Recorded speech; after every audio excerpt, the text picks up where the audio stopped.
14th transaction received interest 2000. So received interest அப்படின்னா பணம் உள்ள வருது, இது ஒரு income. So nominal account rule படி credit all income and gains. So நம்ம என்ன பண்ணுறோம், இன்ட்ரெஸ்ட்டை கிரெடிட் பண்ணிடுவோம். அதே மாதிரி என்ன உள்ள வருது, கேஷ் உள்ள வருது. ஸோ கேஷ் வந்து டெபிட் பண்ணுவோம். So cash account debtor to interest account creditor. So 2000 சரிங்களா. இப்போ டேலி ப்ரைமில் வவுச்சரில் ரிசிப்ட் வவுச்சர். ஸோ என்ன கிரெடிட் அப்படிங்கிறத போடணும், இன்ட்ரெஸ்ட். ஸோ இங்கே இன்ட்ரெஸ்ட் இல்லை, நம்ம ஆல்டிசி கொடுத்து இன்ட்ரெஸ்ட் இன்கம்.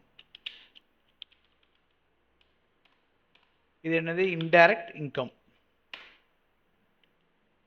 கண்ட்ரோல் ஏ கொடுத்து சேவ் பண்ணிக்கோங்க. ஸோ எவ்வளோ அமௌண்ட்டு, 2000 பை கேஷ் உள்ளே வரதுனால டெபிட் பண்ணுறோம்.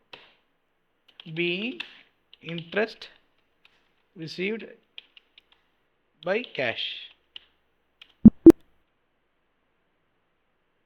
கேட்வே ஆஃப் டேலியில் போனீங்க அப்படின்னா